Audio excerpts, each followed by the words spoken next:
Hi friends, welcome to my channel. இன்றைக்கி நம்ம சேனலில் மில்க்பிக்கிஸ் பிஸ்கட்டை வச்சு சாக்லேட் ஐஸ்கிரீம் ரொம்ப சிம்பிளாக வீட்டிலேயே செஞ்சிடலாம். அந்த ரெசிபி எப்படி செய்யலாங்கிறது பார்க்குறதுக்கு முன்னாடி நீங்கள் இன்னும் இந்த சேனலை சப்ஸ்கிரைப் பண்ணலாம், சப்ஸ்கிரைப் பண்ணிவிடுங்க. அதோட பெல் ஐக்கானையும் கிளிக் பண்ணிவிடுங்க. வாங்க இந்த ரெசிபி எப்படி செய்யலாங்கிறத வீடியோவில் பார்க்கலாம். அதுக்கு நான் ஒரு பேக்கெட் மில்க்பிக்கிஸ் பேக்கெட் எடுத்திருக்கேன். இது 10 ரூபா பேக்கெட்டு தாங்க. இந்த குட்டி பிஸ்கட் பேக்கெட்டே நமக்கு போதும். இப்போ இந்த பிஸ்கட் பேக்கெட்டை பிரிச்சுட்டு பிஸ்கட் எல்லாத்தையும் குட்டி குட்டி பீஸாக உடைச்சி ஒரு மிக்ஸி ஜாரில் போட்டுக்கலாம்.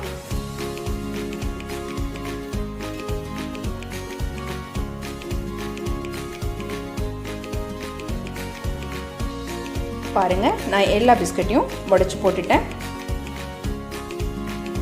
இப்போ இதை நம்ம நல்லா பவுடராக அரைச்சி எடுத்துக்கலாம். ரொம்ப நைஸாக அரைக்க தேவையில்லைங்க, கொஞ்சம் குறை இருந்தாலும் பரவாயில்ல. பாருங்கள், இந்த மாதிரி அரைச்சி எடுத்துக்கோங்க. இப்போ இதில் வந்துட்டு நாம் 1 ஸ்பூன் கோகோ பவுடர் சேர்த்துக்க போகிறோம். அப்புறம் ஒரு 4 டீஸ்பூன் சுகர்.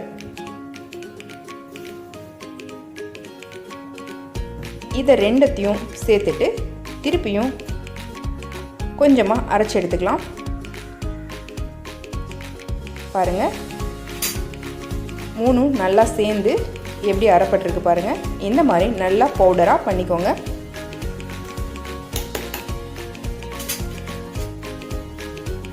இப்போ நான் ஒரு கடாயில் 500 ml 1/2 லிட்டர் போல் பால் எடுத்திருக்கேன். இதை ஒரு 10 to 15 மினிட்ஸ் நல்லா காய்ச்சிக்கலாம். பாருங்கள், பால் நல்லா காஞ்சிடுச்சு. இப்போ இந்த ஸ்டேஜில் நம்ம பவுடர் பண்ணி வச்சுருக்கிறத biscuit, cocoa powder and sugar powder பண்ணி வச்சுருக்கோம் இல்லைங்களா, அதை சேர்த்துக்கிட்டாச்சு.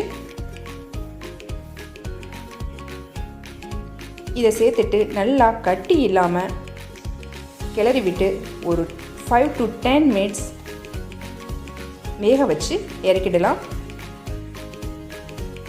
இப்போ இது பாருங்கள், நல்லா கட்டி இல்லாமல் நமக்கு நல்லா கலந்து வந்துருச்சு.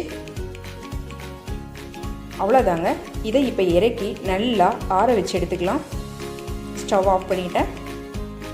நல்லா ஆறுனதுக்கப்புறம் அதை நான் ஒரு மிக்ஸி ஜாரில் போட்டிருக்கேன்.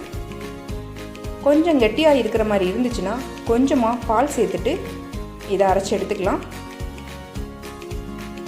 ஒரு 3 டீஸ்பூன் அளவுக்கு தாங்க நான் பால் எடுத்திருக்கேன், ஜாஸ்தி தேவைப்படாது. இப்போ இதை நல்லா அரைச்சி எடுத்துடலாம். அப்புறம் நான் ஒரு விப்பிங் க்ரீம் 50 கிராம் எடுத்திருக்கேன். அதை ஒரு 5 மினிட்ஸ் நல்லா மிக்ஸ் பண்ணிடலாம். பாருங்கள், என்னது நல்லா உடைஞ்சி வந்துடுச்சு. விப்பிங் க்ரீம் நமக்கு ரெடி ஆகிடுச்சு. இப்போ இதில் நம்ம அரைச்சி வச்சுருக்கிற பிஸ்கட் பேஸ்ட்டை ஊற்றிக்கலாங்க.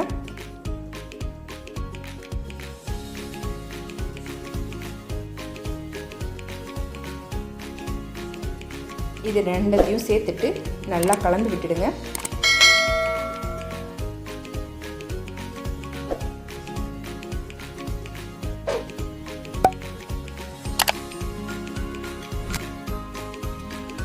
அவ்வளோதான் ஃப்ரெண்ட்ஸ். இதை நம்ம ஒரு பாத்திரத்தில் போட்டுட்டு ஃப்ரிட்ஜில் ஒரு 2 hours வச்சு எடுத்துடலாம்.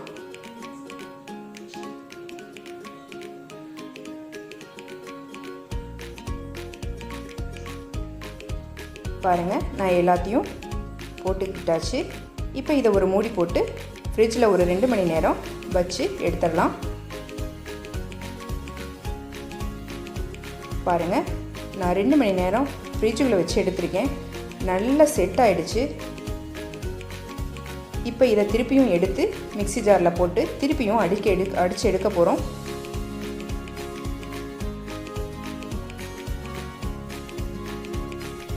பாருங்கள், நான் ஒரு ஜாரில் போட்டுட்டேன்.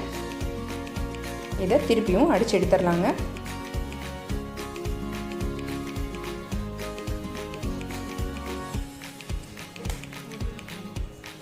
அவ்வளோதான் ஃப்ரெண்ட்ஸ். திருப்பியும் அதே பாத்திரத்தில் போட்டுட்டு ஃப்ரீசரில் ஒரு 6 to 8 hours வச்சு எடுக்கணும். இதுக்கு மேலே நான் சாக்கோ சிப்ஸ் கொஞ்சம் தூவிக்கிறேன்.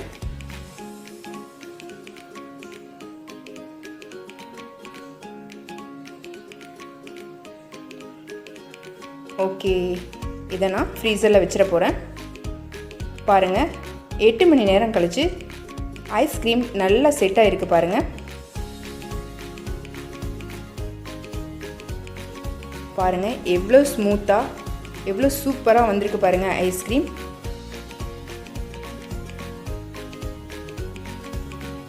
ஒரே ஒரு பிஸ்கட் பாக்கெட்டை வச்சுட்டு சூப்பரான டேஸ்டான சாக்லேட் ஐஸ்கிரீம் ஹெல்த்தியாக நம்ம வீட்டிலையே செஞ்சிடலாங்க.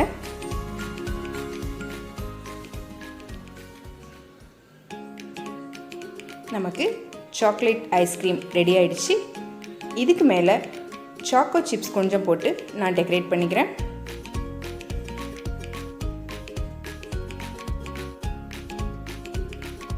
ஓகே ஃப்ரெண்ட்ஸ், இந்த ரெசிபி உங்களுக்கு பிடிச்சிருந்துச்சுன்னா மறக்காமல் கமெண்ட் பண்ணுங்கள், லைக் பண்ணுங்கள், ஷேர் பண்ணுங்கள். மறக்காமல் இந்த சேனலை சப்ஸ்கிரைப் பண்ணிவிடுங்க. அதோட பெல் ஐக்கானையும் கிளிக் பண்ணிவிடுங்க. தேங்க்யூ.